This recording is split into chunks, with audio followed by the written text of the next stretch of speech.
출애굽기 1편 고통 속에 번성하는 이스라엘. 옛날 이스라엘 백성들이 요셉 덕분에 애굽 땅에 정착하여 살던 때가 있었습니다. 야곱과 그의 아들들, 곧 이스라엘의 가족들이 애굽으로 내려온 이후 세월이 흐르면서 그들은 점점 번성하기 시작했습니다. 세대가 바뀌고 또 바뀌는 동안 그 수는 셀 수 없을 만큼 많아졌고 땅에 가득할 정도로 크게 늘어났습니다. 그런데 시간이 흘러 요셉을 알지 못하는 새로운 왕이 애굽에 일어나게 됩니다. 그 왕은 이스라엘 백성을 바라보며 마음의 두려움을 품게 됩니다. 이 백성이 우리보다 많고 강해지면 전쟁이 일어날 때 우리를 떠나 우리의 적과 손을 잡을지도 모른다. 왕은 그렇게 생각하며 그들을 억누를 방법을 찾기 시작했습니다. 그래서 애굽 사람들은 이스라엘 백성 위에 감독들을 세워 무거운 짐을 지우고 고된 일을 시켰습니다. 그들은 벽돌을 만들고 성을 쌓으며 땀과 눈물 속에서 힘든 날들을 보내게 되었습니다. 하지만 이상한 일이 일어났습니다. 고통을 당할수록 그들은 오히려 더 많아지고 더 강해졌습니다. 이 모습을 본 애굽 사람들은 점점 더 두려워하게 되었고 마침내 이스라엘 백성을 더욱 혹독하게 다루기 시작했습니다. 그들은 거친 노동으로 이스라엘 사람들의 삶을 괴롭게 만들었고 하루하루가 고통의 연속이었습니다. 그러나 그것으로도 부족하다고 느낀 왕은 더 무서운 명령을 내립니다. 히브리 산파들을 불러 아이를 받을 때 남자아이가 태어나면 그 자리에서 죽이라고 한 것입니다. 하지만 산파들은 하나님을 두려워하는 사람들이었습니다. 그들은 왕의 명령을 따르지 않고 아기들을 살려주었습니다. 왕이 그 이유를 묻자 산파들은 이렇게 대답합니다.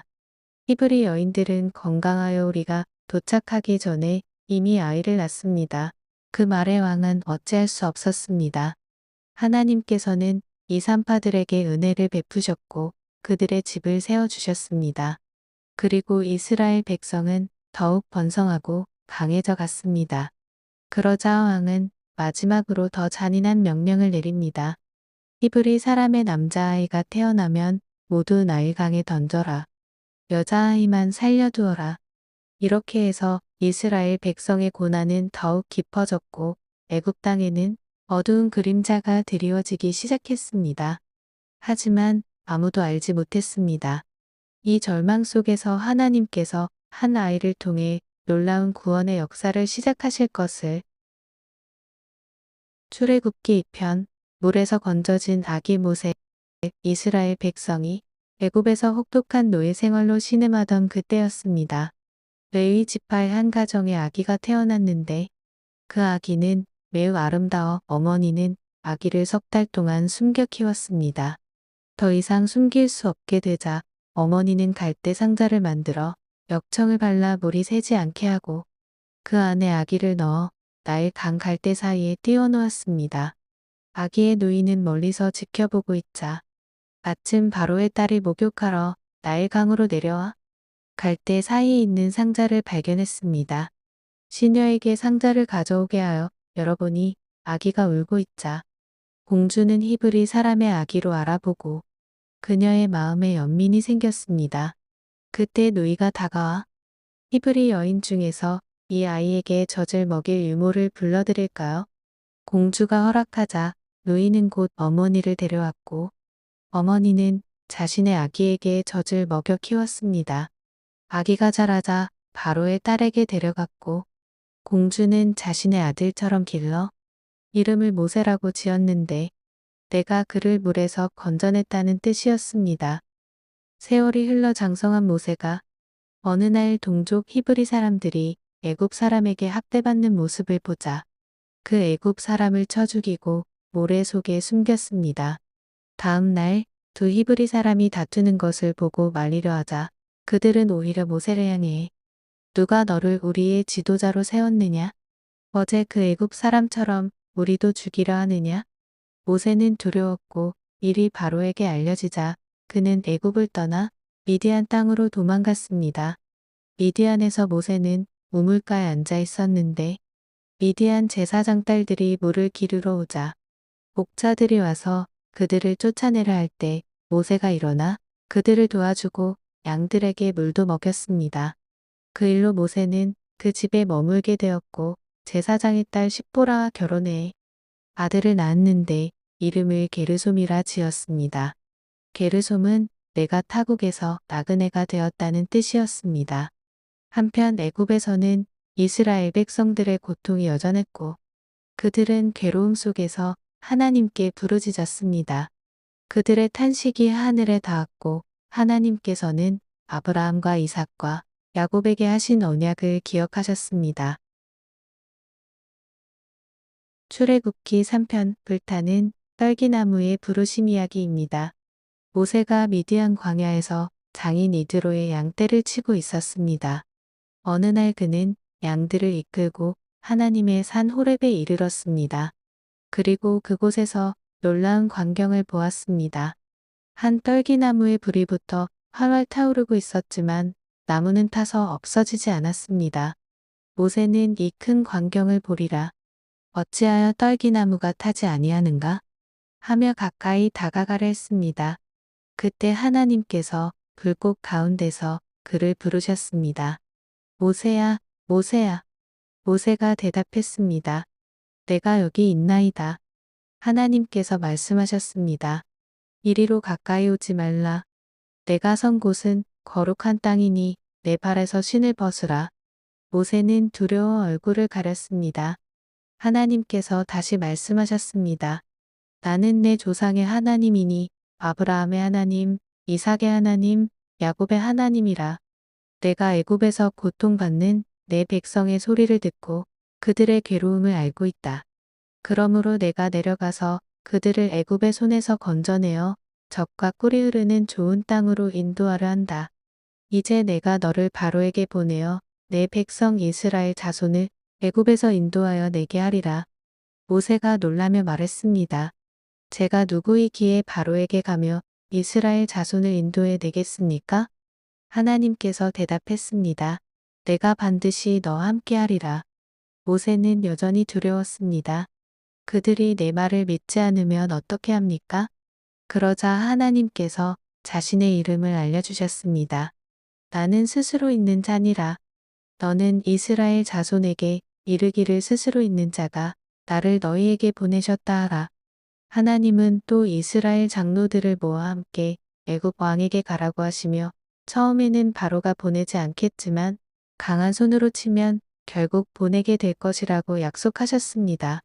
또한 이스라엘 백성이 애굽 사람들에게 은과 금과 옷을 받아 빈손으로 나오지 않게 하시겠다고 말씀하셨습니다. 광야의 조용한 그날 불타는 떨기나무 앞에서 시작된 하나님의 부르심은 곧 이스라엘을 구원하는 위대한 역사로 이어지게 됩니다. 출애굽기 4편 망설이는 모세와 하나님의 표적 이야기입니다. 하나님의 부르심을 받은 모세는 여전히 두려움에 사로잡혀 있었습니다. 그는 조심스럽게 하나님께 말했습니다. 그들이 저를 믿지 않고 제 말을 듣지 않으면 어떻게 합니까? 하나님께서 물으셨습니다. 내 손에 있는 것이 무엇이냐? 지팡이입니다. 그것을 땅에 던지라. 모세가 지팡이를 던지자 순식간에 뱀이 되었습니다. 놀란 모세가 물러서자 하나님께서 다시 말씀하셨습니다. 그 꼬리를 잡으라. 모세가 두려움을 이기고 잡자 뱀은 다시 지팡이로 돌아왔습니다. 하나님은 또 다른 표적을 보여주셨습니다. 내 손을 품에 넣어라. 모세가 손을 넣었다가 꺼내니 손이 나병처럼 하얗게 변해 있었습니다. 다시 품에 넣었다 꺼내니 깨끗하게 돌아왔습니다. 만일 이 두 표적도 믿지 않거든 나일 강물을 떠다가 땅에 부어라. 그 물이 피가 될 것이다. 그럼에도 모세는 망설였습니다. 저는 말을 잘하지 못합니다. 입이 둔하고 혀가 둔합니다. 하나님께서 단호하게 말씀하셨습니다. 누가 사람의 입을 지었느냐? 내가 너와 함께 있어 내가 할 말을 가르치겠다. 그러나 모세는 끝내 말했습니다. 주여, 보낼 만한 다른 사람을 보내소서. 그 순간 하나님의 노가 모세를 향해 일어났으나 하나님은 그를 버리지 않으셨습니다. 네, 형 아론이 있지 않느냐? 그는 말을 잘한다. 그가 널 도울 것이다. 내가 너와 그의 입에 함께 있어 너희가 할 일을 가르치겠다. 모세는 마침내 하나님의 부르심을 받아들였습니다. 그는 장인 이드로에게 작별 인사를 하고 아내와 아들들을 데리고 애굽으로 향했습니다. 길에서 하나님께서 다시 말씀하셨습니다. 내가 애굽으로 돌아가거든 내가 내 손에 맡긴 이적들을 바로 앞에서 행하라. 이스라엘은 내 아들, 내 장자라. 한편 하나님은 아론을 광야로 보내 모세를 만나게 하셨습니다. 두 형제는 기쁨으로 서로 하나가 되었습니다. 그들은 이스라엘 장로들을 모아 하나님의 말씀과 표적을 전했습니다. 백성들은 하나님께서 그들의 고통을 돌아보셨다는 소식을 듣고 감동하여 머리를 숙여 경배했습니다. 이제 모세와 아론을 통해 이스라엘을 구원하실 하나님의 놀라운 역사가 시작되려 하고 있었습니다. 출애굽기 5편 더 무거워진 짐. 모세와 아론은 바로 앞에 서서 담대하게 말했습니다. 이스라엘의 하나님께서 말씀하시기를 내 백성을 보내라 하셨습니다. 그러나 바로는 그 말을 비웃었습니다. 여호와가 누구이기에 내가 그의 말을 듣고 이스라엘을 보내겠느냐? 오히려 그는 백성들을 더 힘들게 만들었습니다. 벽돌을 만들 때 쓰던 짚을 더 이상 주지 않으면서도 같은 양을 요구했습니다. 이스라엘 백성은 고통 속에 빠졌습니다. 일은 더 힘들어졌고 감독들에게 매를 맞기까지 했습니다. 그들은 모세와 아론을 원망했습니다. 당신들이 우리를 더 어렵게 만들었습니다. 모세 역시 마음이 무거워졌습니다. 그는 하나님께 나아가 부르짖었습니다. 주여, 어찌하여 이 백성을 괴롭게 하십니까? 왜 나를 보내셨습니까? 하나님께서는 조용히 말씀하셨습니다. 이제 내가 바로에게 어떻게 하는지 보게 될 것이다. 지금은 더 어려워 보였지만 하나님의 계획은 이제 막 시작되고 있었습니다. 출애굽기 6편 구원을 약속하시는 하나님. 낙심과 절망에 빠진 모세에게 하나님께서 다시 찾아와 말씀하셨습니다. 나는 여호와라.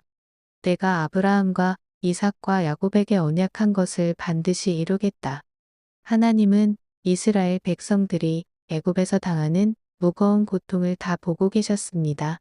그들의 탄식과 신음소리를 한 번도 놓치지 않고 들으셨습니다. 그래서 분명한 약속을 주셨습니다. 내가 너희를 애굽의 짐에서 건져내고 강한 팔과 큰 심판으로 너희를 구속하여 자유롭게 하겠다. 이 약속은 확실하고 강력했습니다. 모세는 하나님의 말씀을 그대로 백성들에게 전했습니다. 그러나 그들은 극심한 노역과 고통으로 마음이 너무 지쳐 있었습니다. 그들은 모세의 말을 들을 기력조차 없었습니다. 그럼에도 하나님은 결코 멈추지 않으셨습니다. 너는 다시 바로에게 가서 말하여라. 이스라엘 자손을 보내어 내게 예배하게 하라고 선언하라. 모세는 다시 두려움에 사로잡혔습니다. 백성들도 제 말을 듣지 않는데 말도 둔한 제가 어떻게 바로를 설득할 수 있겠습니까? 하지만 하나님은 모세를 포기하지 않으셨습니다. 사람의 연약함과 부족함을 아시면서도 오히려 그를 통해 일하겠다고 하셨습니다. 왜냐하면 하나님의 일은 결코 사람의 능력이나 상황에 달려있지 않고 오직 하나님의 뜻과 능력, 신실한 약속으로 이루어지기 때문입니다. 백성들의 마음은 지치고 메말랐지만 하나님의 약속은 한치도 흔들리지 않았습니다. 눈에 보이지 않는 순간에도 하나님은 이미 구원의 역사를 진행하고 계셨습니다. 오늘 우리도 마찬가지입니다. 상황이 답답하고 기도가 응답되지 않는 것처럼 느껴질 때 하나님은 여전히 우리를 기억하시고 약속을 지키시는 분이라는 사실을 잊지 마십시오. 그분은 기억하시는 하나님이십니다. 출애굽기 7편 나일강이 피로 변하다. 하나님께서 모세에게 말씀하셨습니다. 보라, 내가 너를 바로에게 하나님과 같이 되게 하였고 내 형 아론은 내 대언자가 될 것이다. 내가 내게 명령한 모든 것을 아론에게 말하라. 그는 바로에게 전하여 이스라엘 자손을 내보내게 할지니라. 하나님은 미리 알려주셨습니다. 내가 바로의 마음을 완악하게 하여 많은 표적과 이적을 애굽 땅에 행할 것이다. 그러나 바로가 너희 말을 듣지 않을 터이니 내가 강한 손으로 큰 심판을 내려 내 백성 이스라엘을 애굽에서 인도하여 내리라. 그때에 애굽 사람들이 나를 여호와인 줄 알게 될 것이다. 모세와 아론은 하나님의 명령대로 행하였습니다. 그때 모세는 80세, 아론은 83세였습니다. 나이는 하나님의 일에 장애가 되지 않았습니다. 그들은 바로 앞에 서서 하나님의 말씀을 전했습니다. 히브리인의 하나님 여호와께서 말씀하시기를 내 백성을 보내라 하셨느니라. 표적을 보이기 위해 아론이 지팡이를 바로 앞에 던지니 그것이 뱀이 되었습니다. 바로는 애굽의 마술사들과 박사들을 불러 모았습니다. 그들도 술법으로 지팡이를 뱀으로 만들었으나 아론의 지팡이가 된 뱀이 그들의 뱀들을 모두 삼켜버렸습니다. 하나님의 능력이 분명히 드러났지만 바로의 마음은 여전히 완악하여 그들을 보내지 않았습니다. 다음 날 아침 바로가 물가로 나올 때 하나님께서 모세에게 명하셨습니다. 너는 나일 강가에 서서 그를 만나라. 모세가 바로에게 말했습니다. 히브리인의 하나님 여호와께서 내 백성을 보내라. 그들이 광야에서 나를 섬기게 하라 하셨으나 왕은 지금까지 듣지 아니하였습니다. 이제 이것으로 여호와이신 줄 알게 되리라. 모세가 지팡이로 나일 강물을 치자 강물이 피로 변했습니다. 강과 운하, 연못, 웅덩이, 그릇에 담긴 물까지 온 애굽 땅에 물이 피가 되었으니 출애굽기 8편 개구리 2 파리 재앙. 나일 강이 피로 변한 뒤에도 바로의 마음은 여전히 완악했습니다. 하나님께서 모세에게 말씀하셨습니다. 바로에게 가서 말하라. 여호와께서 말씀하시기를 내 백성을 보내라. 그들이 나를 섬길 것이다. 만일 보내지 않으면 내가 개구리로 애굽 온 땅을 치리라. 모세와 아론이 하나님의 말씀대로 행하자 아론이 지팡이를 들어 강과 연못과 물 위에 손을 내밀었습니다. 그러자 개구리들이 쏟아져 나와 애굽 온 땅을 뒤덮었습니다. 집안, 침상 위, 부엌, 광야까지 어디든 개구리가 가득 차 일상이 완전히 마비되었습니다. 바로는 급히 모세와 아론을 불러 말했습니다. 여호와께 구하여 이 개구리를 내게서 떠나게 하라. 그러면 내가 백성을 보내겠다. 모세가 언제까지 하시겠습니까? 라고 묻자 바로는 내일이라고 대답했습니다. 모세가 하나님께 기도하자 개구리들이 죽기 시작했습니다. 사람들이 그것들을 모아 쌓아두니 온 땅에 악취가 진동했습니다. 그러나 숨통이 트이자 바로는 다시 마음을 완악하게 하여 약속을 지키지 않았습니다. 하나님께서 다시 재앙을 내리셨습니다. 아론이 지팡이로 땅에 티끌을 치자 티끌이 이가 되어 사람과 짐승에게 달라붙었습니다. 애굽 온 땅이 작은 벌레로 가득 찼습니다. 애굽 마술사들도 따라하려 했으나 실패하고 말했습니다. 하나님께서 다시 모세에게 말씀하셨습니다. 바로에게 가서 말하라. 내 백성을 보내라. 그렇지 않으면 파리떼가 너와 내 백성, 내 집을 치리라. 하나님은 이번에 특별한 구분을 두셨습니다. 이스라엘 백성이 사는 고센 땅에는 파리 한 마리도 없었고 애굽 땅만 파리떼로 가득 찼습니다. 이는 하나님께서 자신의 백성을 분명히 구별하신다는 증거였습니다. 파리떼로 애굽이 큰 고통을 당하자 바로가 모세를 불러 말했습니다. 너희가 이 땅에서 너희 하나님께 제사를 드려라. 모세는 대답했습니다. 우리는 광야로 나가 여호와께 제사를 드려야 합니다. 바로는 조금 양보하며 멀리는 가지 말고 가라. 그리고 나를 위해 기도하라고 했습니다. 모세가 기도하자 파리떼가 모두 사라졌습니다.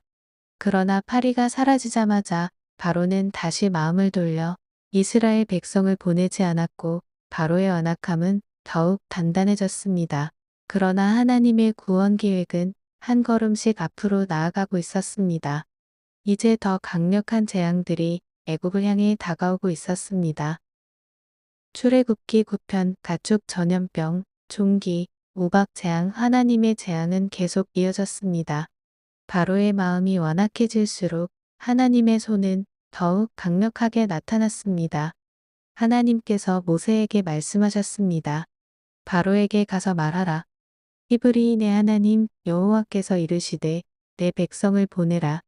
만일 보내지 않으면 들에 있는 내 가축에게 심한 전염병이 들리라. 그대로 애굽의 말과 소, 나귀와 양 등 모든 가축에게 전염병이 퍼졌습니다.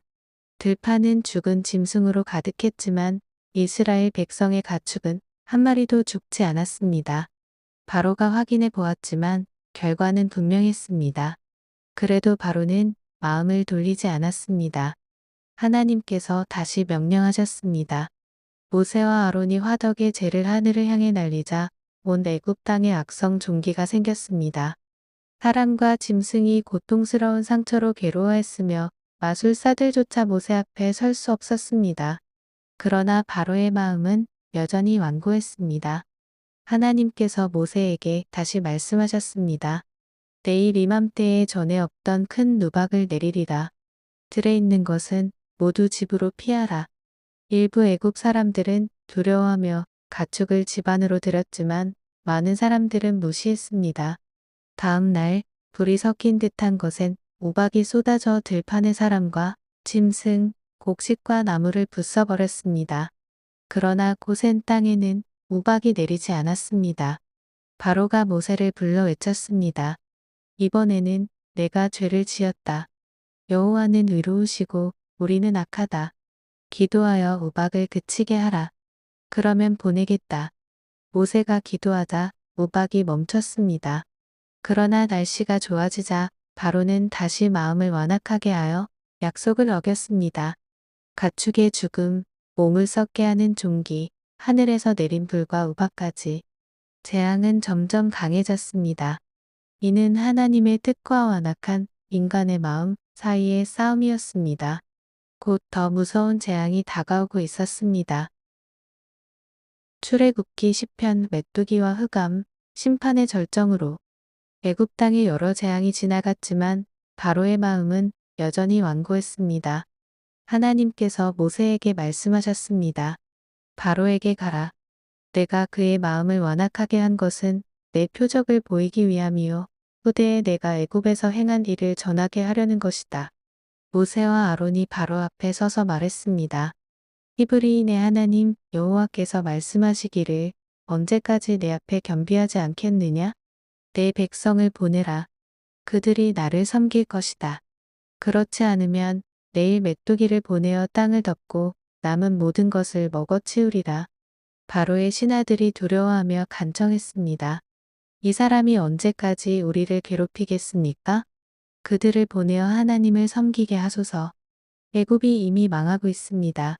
바로가 물었습니다. 누가 가겠느냐? 모세가 답했습니다. 남녀노소와 자녀들, 가축까지 모두 데려가야 합니다. 바로는 남자들만 가라 하며 그들을 쫓아냈습니다. 그러자 하나님께서 메뚜기 재앙을 내려 동풍이 불고 수많은 메뚜기 떼가 애굽을 덮었고 남아있던 모든 식물과 열매를 먹어치웠습니다. 땅도 완전히 황폐해졌습니다. 바로가 급히 모세와 아론을 불러 내가 너희 하나님께 죄를 지었다. 이번만 용서하고 이 재앙을 거두어 달라. 모세가 기도하자 서풍이 불어 메뚜기들을 홍해로 몰아넣었습니다. 그러나 바로는 다시 마음을 돌이키지 않았습니다. 하나님께서 다음 재앙을 내리셨습니다. 모세가 손을 들자 애굽 온 땅에 3일 동안 짙은 흑암이 내려와 서로 볼 수도 움직일 수도 없었습니다. 그러나 이스라엘 자손이 사는 곳에는 빛이 있었습니다. 바로가 다시 모세를 불러 말했습니다. 가서 여호와를 섬기라. 어린아이들도 데려가라. 다만 가축은 남겨두어라. 모세가 단호하게 가축 한 마리도 남길 수 없습니다. 우리가 무엇으로 하나님을 섬기겠습니까? 바로의 분노가 폭발했습니다. 내 앞에서 떠나라. 다시는 내 얼굴을 보지 말라. 보는 날에는 죽으리라. 모세가 조용히 말했습니다. 왕의 말씀대로 다시는 왕의 얼굴을 보지 않겠습니다. 이렇게 모세와 바로의 마지막 대면이 끝났습니다. 이제 가장 무서운 마지막 재앙이 곧 시작되려 하고 있었습니다. 하나님의 구원이 가까워지고 있었습니다. 출애굽기 11편 마지막 경고. 하나님께서는 모세에게 마지막 말씀을 전하셨습니다. 이제 내가 한 가지 재앙을 더 애굽에 내릴 것이다. 그 후에야 바로가 너희를 보내게 될 것이다. 그 재앙은 지금까지와는 달랐습니다. 애굽의 모든 처음 태어난 것들이 죽게 되는 일이었습니다. 모세는 바로 앞에 나아가 담대하게 말했습니다. 하나님께서 이르시기를 밤중에 내가 애굽 가운데로 들어가리니 왕의 장자로부터 종의 장자까지 처음 난 모든 것이 죽을 것이다. 그 말은 왕궁에서부터 가장 낮은 자리까지 모두에게 해당되는 무서운 경고였습니다. 애굽 온 땅에 전에는 없었고 앞으로도 없을 큰 부르짖음이 있을 것입니다. 그러나 하나님께서는 분명히 구별하셨습니다. 이스라엘 자손에게는 사람에게나 짐승에게나 개 한 마리도 해하지 않을 것이다. 그 차이를 통해 하나님께서 누구와 함께 하시는지가 분명히 드러날 것이었습니다. 모세는 마지막으로 말했습니다. 왕의 신하들이 내게 와서 말할 것입니다. 당신과 당신을 따르는 백성은 떠나라고. 그리고 그는 분노 가운데 바로를 떠났습니다. 바로의 마음은 여전히 완악했지만 하나님의 계획은 이미 정해져 있었습니다. 그 밤이 다가올수록 이집트 땅에는 설명할 수 없는 긴장감이 감돌고 있었습니다. 사람들은 이유도 모른 채 불안해졌고 조용했던 거리마저 무겁게 느껴졌습니다. 아무도 알지 못했지만 하나님의 시간이 점점 가까워지고 있었습니다. 출애굽기 12편 6월절 구원의 밤. 하나님께서는 이스라엘 백성에게 특별한 날을 정해주셨습니다. 이 달을 너희에게 달의 시작이 되게 하라. 그리고 각 가정마다 흠없는 어린 양 한 마리를 준비하게 하셨습니다. 그 양은 해질 때 잡고 그 피를 진 문설주와 임방에 바르게 하셨습니다. 그날 밤 백성들은 양의 고기를 불에 구워 먹고 누룩 없는 빵과 쓴 나물을 함께 먹었습니다. 허리에 띠를 띠고 발에는 신을 신고 손에는 지팡이를 잡은 채급히 먹어야 했습니다. 하나님께서 말씀하셨습니다. 이것이 여호와의 유월절이다. 그 밤 하나님께서는 애굽 땅을 지나가시며 모든 처음 태어난 것을 치실 것이었습니다. 그러나 문에 피가 있는 집은 넘어가셨습니다. 내가 피를 볼 때에 너희를 넘어가리니 재앙이 너희에게 내리지 아니할 것이다. 마침내 그 밤이 왔습니다. 깊은 밤 애굽 온 땅에 큰 울부짖음이 터져 나왔습니다. 왕궁에서도 백성의 집에서도 처음 난 자가 죽지 않은 집이 없었습니다. 바로는 그 밤에 모세와 아론을 불러 말했습니다. 너희와 이스라엘 자손은 떠나라. 가서 너희의 하나님을 섬기라. 애굽 사람들 또한 백성을 재촉했습니다. 어서 떠나라. 우리가 다 죽게 되었다. 이스라엘 백성은 급히 길을 떠났습니다. 반죽은 아직 부풀지 않았고 그들은 누룩 없는 떡을 가지고 나아갔습니다. 하나님께서 약속하신 날 마침내 그들을 애굽에서 인도해 내신 것입니다.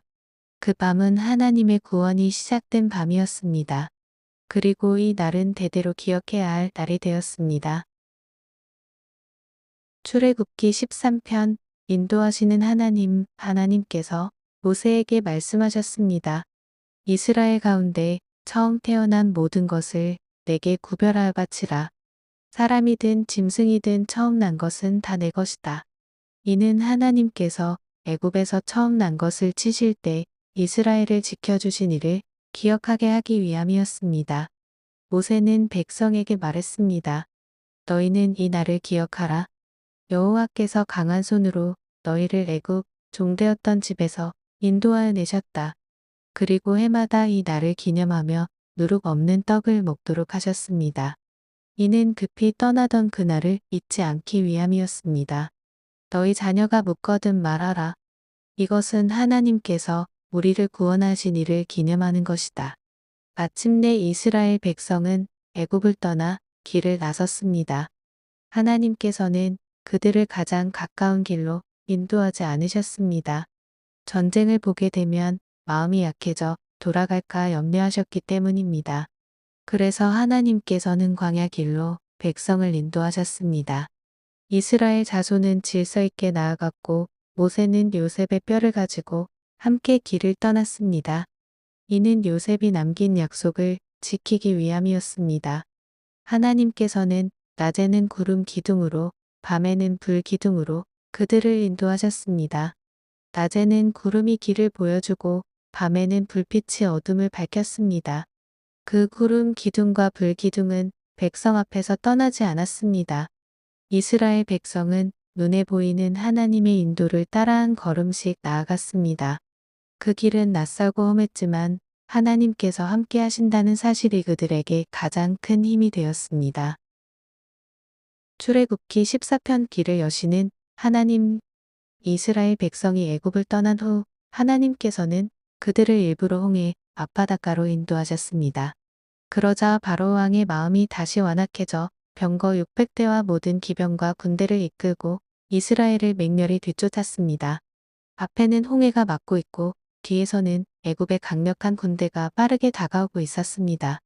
백성들은 극도로 두려워하며 모세에게 원망했습니다.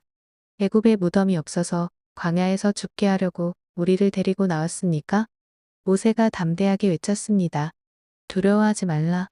가만히 서서 여호와께서 오늘 너희를 위해 행하시는 구원을 보라. 너희가 오늘 본 애굽 사람들을 다시는 영원히 보지 못할 것이다. 그때 하나님께서 모세에게 말씀하셨습니다. 지팡이를 들고 손을 받아 위로 내밀어라. 바다가 갈라져 마른 땅이 드러날 것이다. 모세가 손을 내밀자 강한 동풍이 밤새 불어 바다가 둘로 갈라졌습니다. 물이 좌우로 높이 솟아 벽처럼 서고 가운데로 마른 땅이 나타났습니다. 이스라엘 백성은 그 길을 따라 바다 한가운데로 걸어 안전하게 건너갔습니다. 애굽 군대도 길을 따라 바다로 들어왔습니다. 그러나 하나님께서 그들의 병거를 혼란스럽게 하시고 바퀴를 빠지게 하셨습니다. 애굽 군사들은 여호와가 그들을 위해 싸우신다 하며 두려워했습니다. 하나님께서 모세에게 다시 명령하셨습니다. 손을 바다 위로 내밀어라. 물이 다시 합쳐지게 하라. 모세가 손을 내밀자 바다가 원래대로 돌아왔습니다. 거센 물결이 합쳐지며 애굽의 병거와 기병, 모든 군대가 한 사람도 남김없이 물속에 잠겼습니다. 그날 이스라엘 백성은 바다 건너편에서 하나님께서 애굽 사람들에게 행하신 큰 구원을 보았습니다. 백성들은 하나님을 경외하게 되었고 모세를 하나님의 종으로 믿게 되었습니다. 막혔던 길이 하나님의 능력으로 열렸습니다. 두려움 속에서도 가만히 서서 하나님의 구원을 기다리는 자에게 그분은 반드시 새로운 길을 열어주십니다. 출애굽기 15편 승리의 노래. 이스라엘 백성은 홍해를 건너 마침내 안전한 땅에 이르렀습니다. 뒤돌아보니 자신들을 쫓아오던 애굽 군대는 바다에 잠겨 모두 사라지고 없었습니다. 그때 모세와 이스라엘 자손은 하나님께 노래하기 시작했습니다. 내가 여호와를 찬송하리니 그는 높고 영화로우심이요 말과 그 탄자를 바다에 던지셨도다. 그들은 하나님의 능력을 찬양했습니다. 여호와는 나의 힘이요 노래시며 나의 구원이시로다. 두려움 속에 있던 백성들은 이제 기쁨과 감사로 가득 차 있었습니다. 하나님의 손이 그들을 구원하셨음을 눈으로 직접 보았기 때문입니다. 모세의 누이 미리암도 손에 소고를 들고 나왔습니다. 여인들은 미리암을 따라 춤추며 노래했습니다. 여호와를 찬송하라. 그는 높고 영화로우심이요 말과 그 탄자를 바다에 던지셨도다. 그날의 기쁨은 온 백성에게 퍼져나갔습니다. 그러나 그들은 다시 길을 떠나 광야로 들어가게 되었습니다. 사흘 동안 물을 찾지 못하다가 마라라는 곳에 이르렀습니다. 하지만 그곳에 물은 써서 마실 수 없었습니다. 백성들은 다시 원망하기 시작했습니다. 우리가 무엇을 마실까? 모세가 하나님께 부르짖자 하나님께서는 한 나무를 가리키셨습니다. 모세가 그 나무를 물에 던지자 쓴 물이 달게 변했습니다. 그곳에서 하나님께서는 그들에게 말씀하셨습니다. 너희가 내 말을 잘 듣고 내 길을 따르면 내가 애굽에 내린 병을 너희에게 내리지 아니하리라. 이스라엘 백성은 다시 하나님의 인도를 따라 나아갔습니다. 기쁨의 노래와 함께 시작된 길 위에서 그들은 또 하나의 믿음을 배우고 있었습니다. 출애굽기 16편 하늘에서 내리는 양식. 이스라엘 백성은 광야 길을 걸으며 점점 먹을 것이 떨어지기 시작했습니다. 배고픔이 깊어지자 그들은 다시 모세와 아론을 원망했습니다. 차라리 애굽에 있을 때가 좋았습니다. 그곳에서는 먹을 것이 있었는데 이 광야에서는 굶어 죽게 되었습니다. 그때 하나님께서 모세에게 말씀하셨습니다. 보라, 내가 너희를 위하여 하늘에서 양식을 비같이 내리리라. 하나님께서는 매일 필요한 만큼만 거두게 하시며 그들이 하나님의 말씀을 따르는지 시험하셨습니다. 저녁이 되자 메추라기가 나라와 진영을 덮었고 아침이 되자 이슬이 거친 자리마다 작고 둥근 것이 땅 위에 나타났습니다. 백성들은 그것을 보고 서로 말했습니다. 이것이 무엇이냐? 그래서 그 이름을 만나라 하였습니다. 모세가 말했습니다. 이것은 하나님께서 너희에게 주신 양식이다. 백성들은 각자 필요한 만큼 거두었습니다. 많이 거둔 사람도 남지 않았고 적게 거둔 사람도 부족하지 않았습니다. 하나님께서 정하신 대로 모두에게 꼭 필요한 만큼 주어졌습니다. 그러나 어떤 사람들은 다음 날을 위해 남겨두었습니다. 그러자 그 음식은 벌레가 생기고 냄새가 나기 시작했습니다. 하나님께서는 날마다 그날에 양식을 의지하도록 하신 것입니다. 6째 날에는 2배를 거두게 하셨고 7째 날에는 거두지 않게 하셨습니다. 그날은 하나님께서 쉬게 하신 날이었습니다. 이스라엘 백성은 광야에서 이 만나를 먹으며 살아가게 되었습니다. 눈앞에 아무것도 없는 광야에서 하나님께서는 하늘의 양식으로 그들의 삶을 채워주셨습니다. 그들은 날마다 배우고 있었습니다.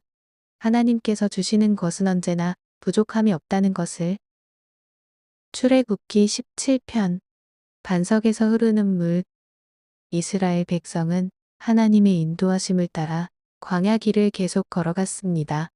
그러나 르비딤에 이르렀을 때 그곳에는 마실 물이 없었습니다. 목이 마른 백성들은 다시 모세를 원망하기 시작했습니다.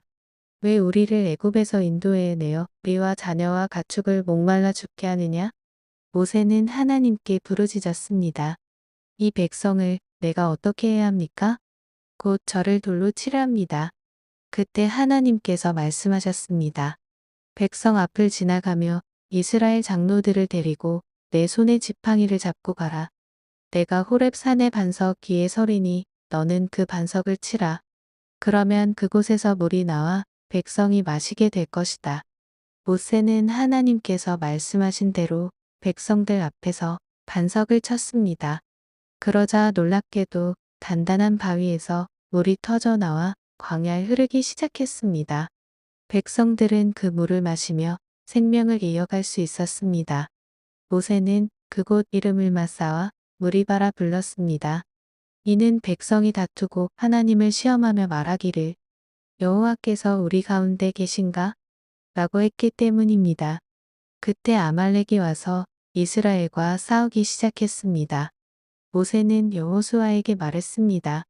사람들을 택하여 나가서 싸우라.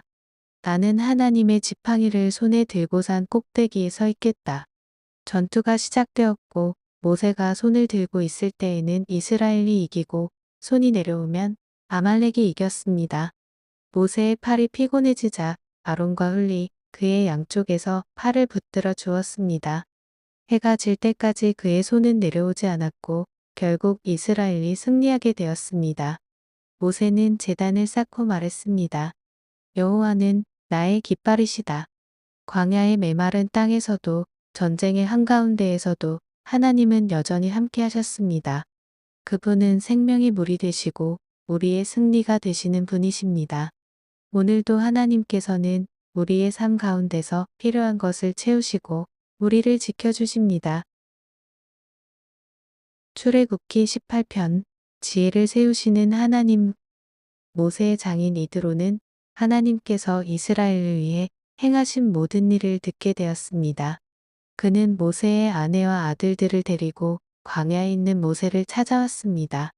모세는 장인을 맞이하며 그동안 하나님께서 애굽에서 행하신 일과 광야에서 지켜주신 일을 자세히 전했습니다. 이드로는 그 이야기를 듣고 기뻐하며 말했습니다. 여호와를 찬송하리로다. 그가 너희를 애굽 사람의 손에서 건지셨도다. 그리고 하나님께 제사를 드리며 이스라엘의 장로들과 함께 하나님 앞에서 식사를 나누었습니다. 다음 날 이드로는 모세가 백성을 재판하는 모습을 보게 되었습니다. 백성들은 아침부터 저녁까지 모세 앞에 서서 판단을 기다리고 있었습니다. 그 모습을 본 이드로는 말했습니다. 내가 하는 일이 옳지 않다. 너와 이 백성이 다 피곤하게 될 것이다. 그리고 지혜로운 방법을 알려주었습니다.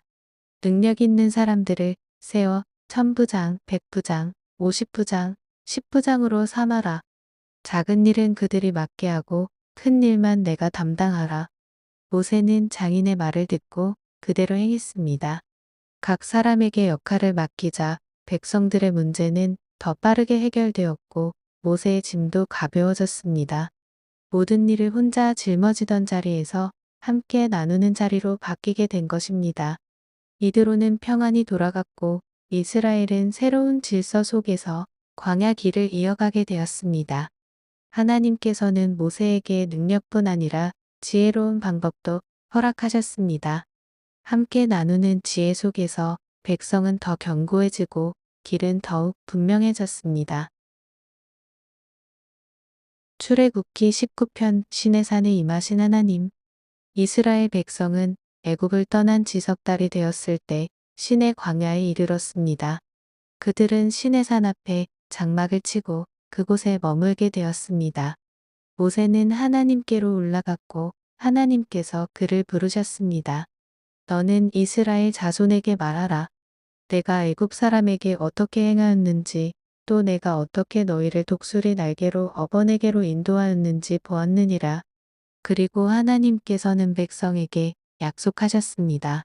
너희가 내 말을 잘 듣고 내 언약을 지키면 너희는 모든 민족 중에서 내 소유가 되겠고 내게 대하여 제사장 나라가 되며 거룩한 백성이 될 것이다. 모세가 이 말을 전하자 백성은 한 목소리로 대답했습니다. 여호와께서 말씀하신 것을 우리가 다 행하겠습니다. 하나님께서는 모세에게 말씀하셨습니다.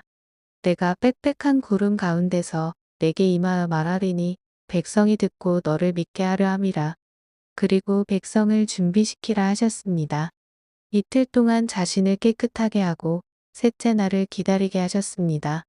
셋째 날 아침 우레와 번개가 치고 짙은 구름이 산 위에 덮였습니다. 나팔 소리가 점점 크게 울려 퍼지자 백성은 모두 떨기 시작했습니다. 시내산에는 연기가 가득 올라갔고 산 전체가 크게 진동했습니다. 하나님께서 불 가운데 내려오셨기 때문입니다. 모세가 산으로 올라가자 하나님께서 다시 그를 부르셨습니다. 백성이 가까이 와서 나를 보려 하지 않게 하라. 그들이 무너지지 않도록 하라. 백성은 멀리 서서 하나님의 임재를 바라보았습니다. 그날 이스라엘은 깨닫게 되었습니다. 하나님은 단지 도우시는 분이 아니라 거룩하고 두려우신 분이라는 것을. 그분 앞에 서는 것은 가벼운 일이 아니었습니다. 그러나 그 거룩하신 하나님께서 그들을 자신의 백성으로 부르신 것이었습니다. 출애굽기 20편 하나님이 주신 10가지 말씀. 시내산 위에 하나님께서 임하신 후 이스라엘 백성은 두려움 가운데 서 있었습니다. 그때 하나님께서 직접 말씀하셨습니다. 나는 너를 애굽 땅 종되었던 집에서 인도하여 낸 여호와 내 하나님이라. 그리고 하나님께서는 10가지 중요한 말씀을 주셨습니다. 너는 나 외에는 다른 신들을 두지 말라. 우상을 만들지 말고 그것들에게 절하지도 말라. 하나님의 이름을 함부로 부르지 말고 안식일을 기억하여 거룩하게 지키라 하셨습니다. 또한 사람 사이의 관계에 대해서도 말씀하셨습니다. 내 부모를 공경하라. 살인하지 말라. 간음하지 말라. 도둑질하지 말라. 그리고 거짓 증거하지 말며 이웃의 것을 탐내지 말라. 고 하셨습니다. 이 말씀은 단순한 규칙이 아니라 하나님과 사람 사이에 관계를 바르게 세우는 길이었습니다. 백성은 천둥과 번개, 나팔 소리와 연기를 보며 두려움에 떨었습니다. 그들은 멀리 서서 모세에게 말했습니다. 당신이 우리에게 말씀해 주십시오. 하나님께서 직접 말씀하시면 우리가 죽을까 두렵습니다. 모세는 말했습니다. 두려워하지 말라. 하나님께서 너희를 시험하시려고 오신 것이다. 너희로 하나님을 경외하여 죄를 짓지 않게 하려 하심이다. 백성은 멀리 서 있었고 모세는 하나님께서 계신 짙은 어둠 속으로 나아갔습니다. 하나님께서는 제단을 쌓는 방법도 가르쳐 주셨습니다.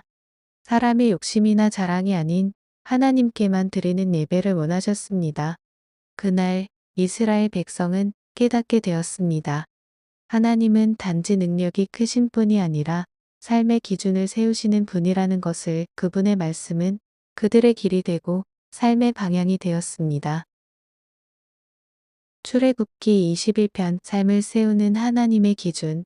하나님께서 십계명을 주신 후 이스라엘 백성이 살아갈 구체적인 기준도 알려주셨습니다. 이 말씀들은 사람과 사람 사이의 관계를 바르게 세우기 위한 것이었습니다. 먼저 종에 대한 규례를 말씀하셨습니다. 히브리 종은 6해 동안 섬기고 7째 해에는 자유롭게 놓아주어야 했습니다. 또한 사람을 해치는 일에 대해서도 엄중히 말씀하셨습니다. 사람을 쳐 죽인 자는 반드시 벌을 받게 되었고 고의가 아닌 경우에는 피할 길도 마련해 주셨습니다. 부모를 치거나 저주하는 일 또한 엄하게 금지되었습니다. 하나님께서는 생명을 매우 소중히 여기셨기 때문입니다. 사람 사이의 다툼으로 인해 다치게 되었을 경우에도 그 책임을 분명히 하셨습니다. 또한 종을 함부로 대하지 못하도록 그 권리도 보호하셨습니다. 짐승에 관한 규례도 주어졌습니다. 소가 사람을 받아 죽게 했을 때 그 책임이 누구에게 있는지에 따라 다르게 판단하게 하셨습니다. 이는 공동체 안에서 서로가 조심하고 책임지도록 하기 위함이었습니다. 하나님께서는 강한 사람이 약한 사람을 억누르지 못하도록 공의로운 기준을 세워주셨습니다. 이 모든 말씀은 단순한 법이 아니라 하나님의 마음이 담긴 질서였습니다. 이스라엘 백성은 이제 광야에서 살아가는 공동체로서 서로를 지키며 살아가야 했습니다. 하나님의 말씀은 그들의 삶을 보호하는 울타리가 되었고 서로를 향한 책임을 일깨워 주었습니다. 그날 이스라엘은 배우고 있었습니다. 하나님께서는 우리의 예배뿐 아니라 우리의 삶 전체를 바라보신다는 것을. 출애굽기 22편 책임과 배려의 길. 하나님께서는 이스라엘 백성에게 서로를 향한 책임에 대해 말씀하셨습니다. 누군가의 것을 훔쳤을 때에는 단순히 돌려주는 것으로 끝나지 않고 더 많이 배상하도록 하셨습니다. 이는 잘못에 대한 책임을 분명히 하고 다시는 같은 일이 일어나지 않게 하기 위함이었습니다. 또한 남의 밭이나 포도원을 짐승이 망치게 했을 경우에도 그 손해를 갚도록 하셨습니다. 불을 잘못 다루어 다른 사람의 재산에 피해를 주었을 때에도 그 책임을 피할 수 없었습니다. 하나님께서는 맡겨진 것에 대해서도 책임을 요구하셨습니다. 남의 물건을 보관하다가 잃어버렸을 때 그 상황에 따라 정직하게 판단하도록 하셨습니다. 이는 서로 간의 신뢰를 지키기 위함이었습니다. 또한 하나님께서는 약한 사람들을 향한 마음도 강조하셨습니다. 나그네를 괴롭히지 말고 과부와 고아를 해치지 말라고 하셨습니다. 그들의 부르짖음을 들으시면 하나님께서 친히 응답하시겠다고 말씀하셨습니다. 가난한 사람에게 돈을 빌려줄 때에도 이자를 받지 말고 그를 어렵게 하지 말라고 하셨습니다. 하나님께서는 힘없는 사람들의 편이 되어 주시는 분이셨습니다. 또한 하나님을 향한 태도도 말씀하셨습니다. 하나님을 모독하지 말고 지도자를 저주하지 말며 처음 얻은 것을 하나님께 드리라고 하셨습니다. 이 모든 말씀 속에는 하나님의 마음이 담겨 있었습니다. 서로를 존중하고 약한 자를 보호하며 정직하게 살아가는 삶. 이스라엘 백성은 이 기준을 따라 살아가도록 부름받았습니다. 그 길은 쉽지 않았지만 하나님께서 원하시는 길이었습니다. 그리고 그 길 위에서 그들은 진정한 공동체로 세워져 가고 있었습니다. 출애굽기 23편 공의와 약속의 길. 하나님께서는 이스라엘 백성에게 공의로운 삶에 대해 계속해서 말씀하셨습니다. 거짓 소문을 퍼뜨리지 말고 악한 사람과 손잡아 거짓 증언을 하지 말라고 하셨습니다. 많은 사람이 따른다고 해서 잘못된 길을 함께 가지 말며 가난한 사람이라고 해서 판단을 굳게 해서도 안 된다고 하셨습니다. 하나님께서는 진실하고 공정한 판단을 원하셨습니다. 원수의 손한 아기가 길을 잃었을 때에도 모른 척하지 말고 반드시 돌려보내라고 하셨습니다. 미워하는 사람의 짐승이라 할지라도 도움이 필요하면 도와야 했습니다. 이것이 하나님께서 원하시는 마음이었습니다. 또한 뇌물을 받지 말라고 하셨습니다. 뇌물은 사람의 눈을 가리고 옳은 판단을 흐리게 하기 때문입니다. 나그네를 압제하지 말라는 말씀도 다시 한번 강조하셨습니다. 이스라엘 역시 애굽에서 나그네였던 때가 있었기 때문입니다. 그리고 하나님께서는 안식에 대해서도 말씀하셨습니다. 여섯 해 동안 땅에 씨를 뿌리고 거두되 일곱째 해에는 쉬게 하여 가난한 자와 짐승이 함께 먹게 하라고 하셨습니다. 일주일 가운데 하루도 쉬게 하여 사람과 짐승이 모두 숨을 돌리게 하셨습니다. 또한 해마다 3번 하나님 앞에 나와 절기를 지키라 하셨습니다. 그것은 하나님께서 베푸신 은혜를 잊지 않게 하기 위함이었습니다. 마지막으로 하나님께서는 약속하셨습니다. 내가 사자를 내 앞서 보내어 너를 지키며 인도할 것이다. 그들이 하나님의 말씀을 따를 때 원수는 물러가고 약속의 땅에 이르게 될 것이었습니다. 하나님께서는 그들의 길을 준비하고 계셨습니다. 공의를 따라 살아갈 때 그 길 끝에는 하나님의 약속이 기다리고 있었습니다. 출애굽기 24편 하나님과 맺은 언약. 하나님께서는 모세에게 말씀하셨습니다. 너와 아론과 나답과 아비후와 이스라엘 장로 70명은 나에게 올라오되 멀리서 경배하라. 모세만 하나님께 가까이 나아가고 다른 사람들은 멀리 서 있어야 했습니다. 모세는 백성에게 내려와 하나님께서 주신 모든 말씀과 율례를 전했습니다. 백성은 한 목소리로 대답했습니다. 여호와께서 말씀하신 모든 것을 우리가 순종하겠습니다. 모세는 하나님의 말씀을 기록하고 이른 아침에 제단을 쌓았습니다. 또 이스라엘 12지파를 따라 12기둥을 세웠습니다. 젊은이들을 보내어 번제와 화목제를 드리게 했고 그 피를 받아 절반은 제단에 뿌렸습니다. 그리고 언약서를 백성 앞에서 읽어 주었습니다. 백성은 다시 대답했습니다. 여호와의 모든 말씀을 우리가 지키고 순종하겠습니다. 그때 모세는 남은 피를 가져다가 백성 위 뿌리며 말했습니다. 이는 여호와께서 이 모든 말씀에 대하여 너희와 세우신 언약의 피니라. 그 후 모세와 아론 그리고 장로들은 하나님께 올라갔습니다. 그들은 하나님을 배웠고 그 아래에는 마치 맑은 하늘 같은 푸른 빛이 펼쳐져 있었습니다. 놀랍게도 하나님께서는 그들에게 손을 대지 않으셨습니다. 그들은 하나님 앞에서 먹고 마시며 함께 머물렀습니다. 이후 하나님께서는 모세를 부르셨습니다. 산 위로 올라와 거기 있으라. 내가 돌판과 율법을 주겠다. 모세는 여호수아와 함께 하나님의 산으로 올라갔습니다. 구름이 산을 덮고 하나님의 영광이 머물렀습니다. 모세는 구름 속으로 들어가 40일 동안 산에 머물렀습니다. 그날 이스라엘은 깨닫게 되었습니다. 하나님과의 관계는 단순한 말이 아니라 생명을 걸고 맺는 약속이라는 것을, 그 언약은 그들의 삶을 붙드는 가장 중요한 기준이 되었습니다.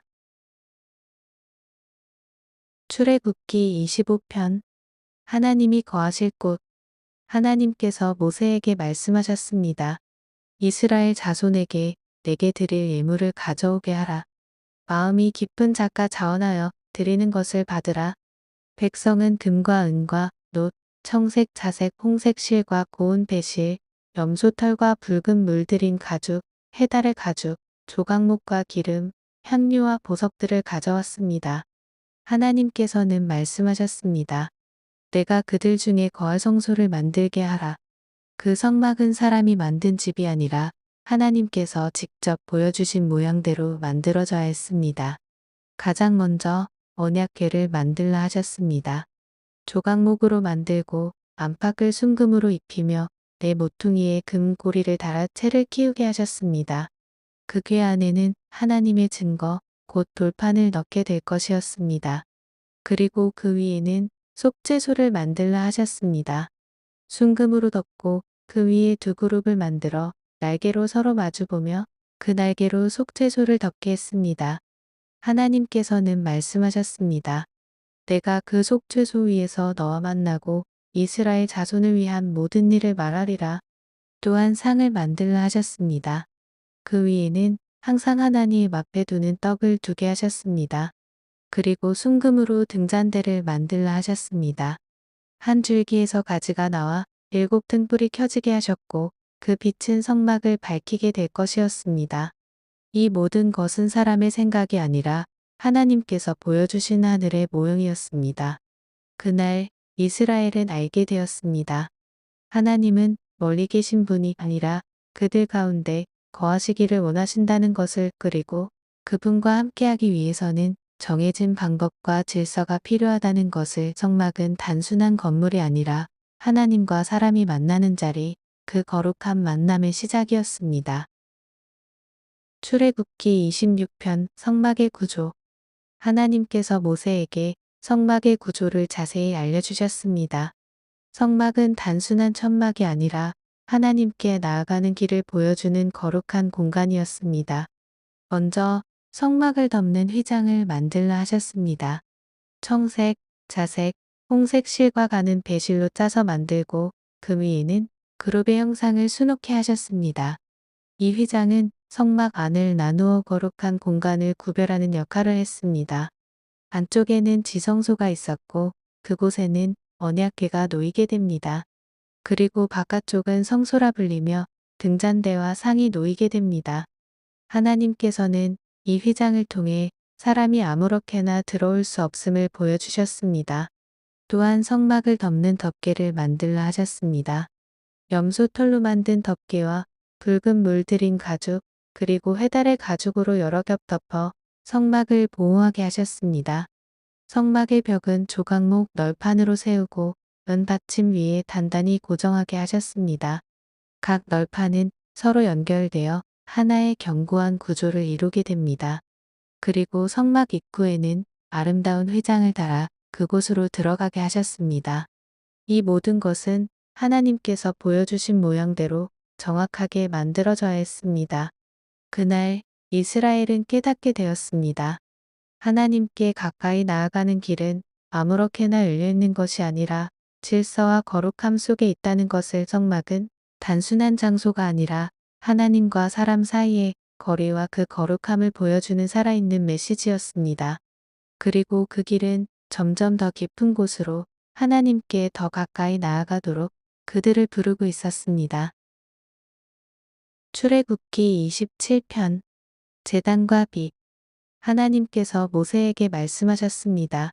조각목으로 제단을 만들라. 그 제단은 네모 반듯하게 만들고 내 모퉁이에는 뿔을 달며 전체를 노수로 입히게 하셨습니다. 제단에는 재를 담는 통과 삽, 대야와 고기 갈고리와 불 옮기는 그릇 등 여러 기구들이 함께 준비되어야 했습니다. 또 제단을 옮길 수 있도록 채를 끼어들게 하셨습니다. 이 제단은 하나님께 제사를 드리는 곳, 죄를 대신하는 희생이 놓이는 자리였습니다. 성막의 뜰도 만들라 하셨습니다. 세마포 휘장을 둘러 거룩한 공간을 구별하고 입구에는 청색, 자색, 홍색 실로 짠 아름다운 휘장을 달게 하셨습니다. 이곳은 백성이 들어와 하나님께 나아가는 첫 자리였습니다. 그리고 하나님께서는 등불에 대해 말씀하셨습니다. 이스라엘 자손에게 명하여 감나무로 짠 순수한 기름을 가져오게 하라. 그 기름으로 등불을 항상 켜두게 하셨습니다. 아론과 그의 아들들이 저녁부터 아침까지 그 불을 꺼지지 않게 지켜야 했습니다. 이 등불은 단순한 빛이 아니라 하나님 앞에서 꺼지지 않는 임재의 상징이었습니다. 그날 이스라엘은 깨닫게 되었습니다.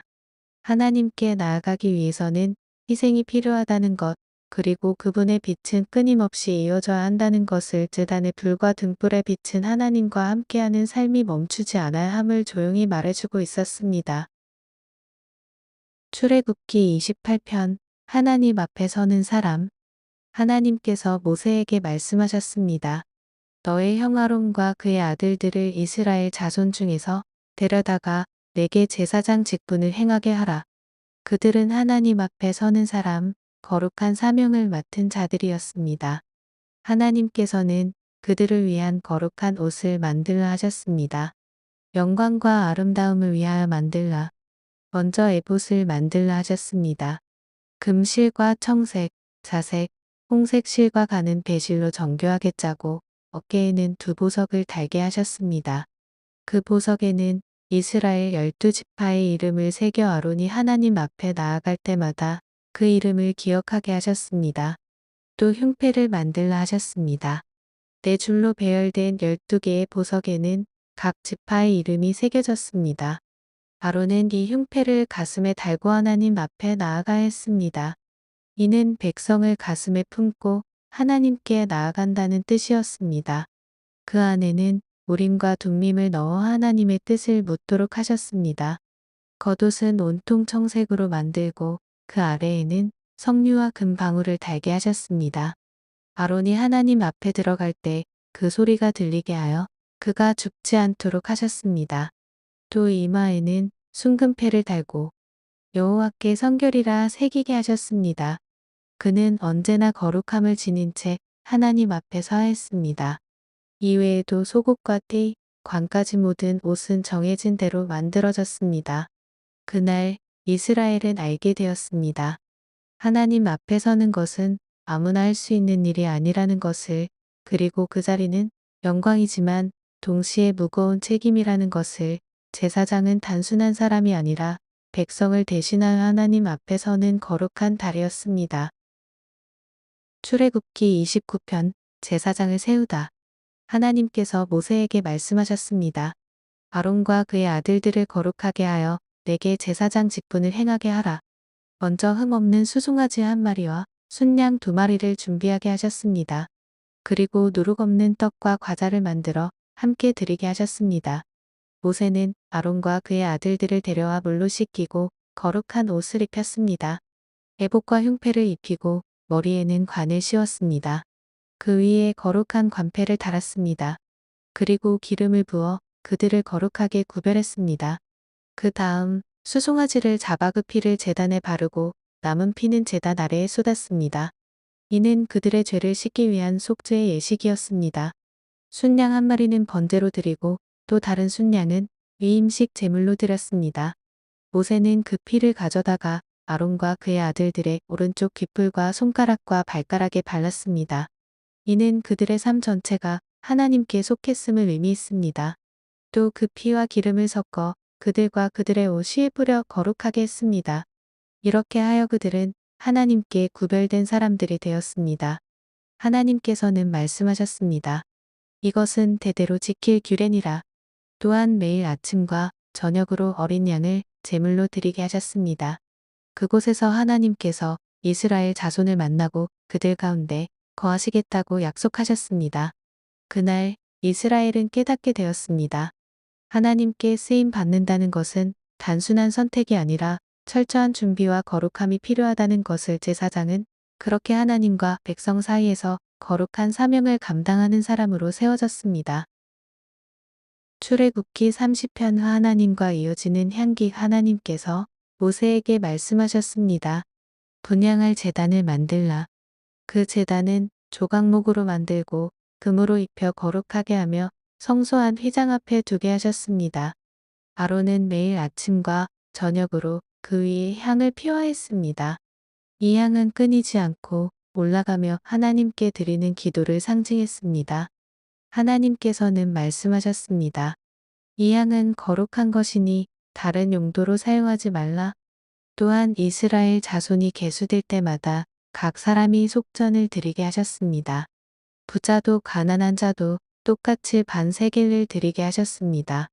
이는 사람의 값이 하나님 앞에서 같다는 것을 보여주는 것이었습니다. 이 속전은 그들의 생명을 대신하는 값이었습니다. 또 하나님께서는 노수로 물두멍을 만들라 하셨습니다. 아론과 그의 아들들은 성막에 들어가기 전, 또 제단에 나아가기 전에 반드시 손과 발을 씻어야 했습니다. 그렇지 않으면 죽을 수도 있었습니다. 이는 하나님 앞에 나아갈 때 깨끗함이 반드시 필요함을 보여주는 것이었습니다.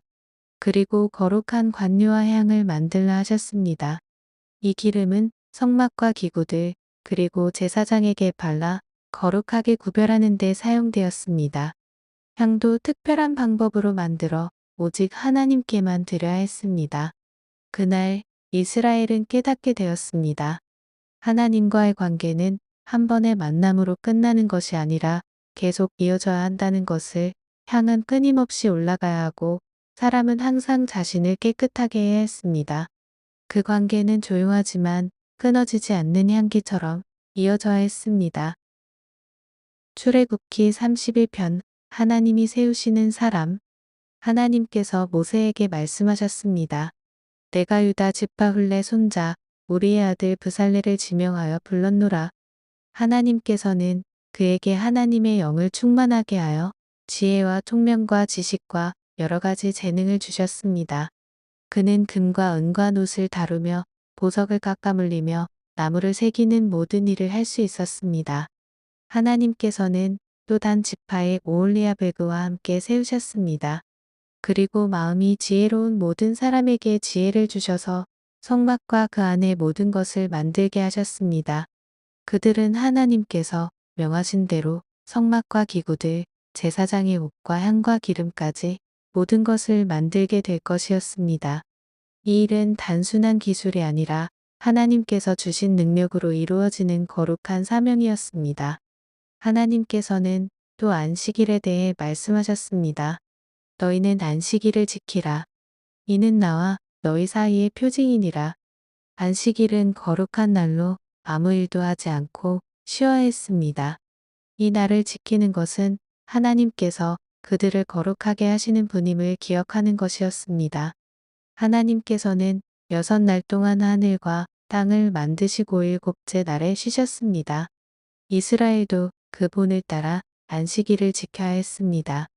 이 말씀을 마치신 후 하나님께서는 모세에게도 개의 증거판을 주셨습니다. 그 돌판은 하나님의 손으로 직접 쓰여진 것이었습니다. 그날 이스라엘은 깨닫게 되었습니다.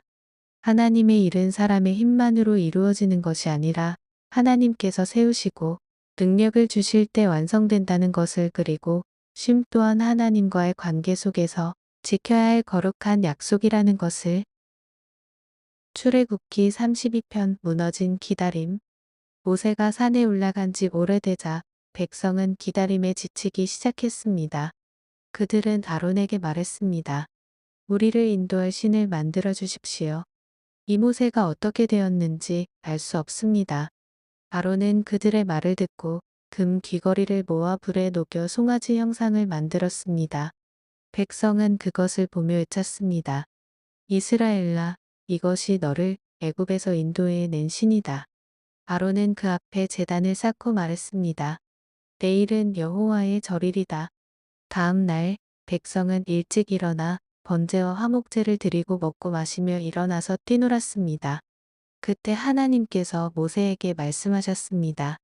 내가 이 백성을 보니 목이 곧은 백성이로다. 그들을 진멸하고 너로 큰 민족을 이루리다. 그러나 모세는 하나님께 간구했습니다. 주의 백성을 멸하지 마옵소서. 애굽 사람들이 말하기를 하나님이 그들을 해하려고 데리고 나왔다고 할 것입니다. 모세는 하나님께서 하신 약속을 기억하며 간절히 기도했습니다. 하나님께서는 그 뜻을 돌이키셨습니다. 모세는 돌판을 들고 산에서 내려왔습니다. 그러나 진에 가까이 왔을 때 춤추는 백성을 보고 그의 분노가 불붙었습니다. 그는 손에 들고 있던 돌판을 산 아래에서 깨뜨렸습니다. 그리고 금송아지를 불사르고 가루로 만들어 물에 뿌려 백성에게 마시게 했습니다. 모세는 아론을 책망했습니다. 이 백성이 내게 무엇을 하였기에 이 큰 죄에 빠지게 하였느냐? 그날 레위 자손이 일어나 하나님의 편에 섰고 많은 사람이 심판을 받았습니다. 모세는 다시 하나님께 올라가 말했습니다. 이 백성이 큰 죄를 지었습니다. 그러나 그들의 죄를 사하여 주옵소서. 그렇지 않다면 차라리 내 이름을 책에서 지워주십시오. 그날 이스라엘은 깨닫게 되었습니다. 하나님을 기다리는 일은 쉽지 않지만 기다림을 잃는 순간 사람은 스스로 우상을 만든다는 것을, 그리고 죄는 하나님과의 관계를 순식간에 무너뜨린다는 것을, 하지만 동시에 하나님 앞에 서서 백성을 위해 기도하는 한 사람의 존재가 얼마나 중요한지도 알게 되었습니다. 출애굽기 33편 함께하지 않으시면 하나님께서 모세에게 말씀하셨습니다. 너와 이 백성은 여기서 떠나 내가 약속한 땅으로 올라가라. 그러나 하나님께서는 이어서 말씀하셨습니다. 나는 너희와 함께 올라가지 않겠다. 너희는 목이 곧은 백성이기 때문이다. 이 말을 들은 백성은 슬퍼하며 아무도 장식을 하지 않았습니다. 하나님의 임재가 함께하지 않는다는 것은 그들에게 가장 큰 상실이었습니다. 모세는 진 밖에 장막을 치고 그곳을 회막이라 불렀습니다. 누구든지 하나님을 찾는 사람은 그 장막으로 나아갔습니다. 모세가 그곳에 들어갈 때마다 구름 기둥이 내려와 장막 문에 머물렀고 하나님께서 모세와 말씀하셨습니다. 백성은 멀리서 그 모습을 보며 각자의 장막에서 경배했습니다. 하나님께서는 사람이 친구와 이야기하듯 모세와 얼굴을 마주하여 말씀하셨습니다. 모세는 하나님께 간구했습니다. 주께서 나와 함께 가지 않으시면 우리를 여기서 올려 보내지 마옵소서. 그는 알았습니다. 하나님의 인도보다 하나님의 임재가 더 중요하다는 것을 하나님께서는 말씀하셨습니다. 내가 친히 가리라. 내가 너를 쉬게 하리라. 그러나 모세는 한 걸음 더 나아가 담대히 구했습니다. 주의 영광을 내게 보이소서. 하나님께서는 대답하셨습니다. 내가 내 모든 선한 것을 내 앞으로 지나가게 하고 여호와의 이름을 선포하리라. 그러나 너는 내 얼굴을 볼 수 없다. 하나님께서는 모세를 반석 틈에 두시고 손으로 그를 덮으신 후 지나가셨습니다. 그리고 손을 거두신 뒤에야 모세는 하나님의 등을 볼 수 있었습니다. 그날 이스라엘은 깨닫게 되었습니다. 하나님과 함께하지 않는다면 아무리 좋은 땅도 의미가 없다는 것을, 그리고 하나님을 진정으로 아는 것은 그분의 얼굴을 보는 것이 아니라 그분의 임재 안에 머무는 것이라는 것을. 출애굽기 34편 다시 세운 약속.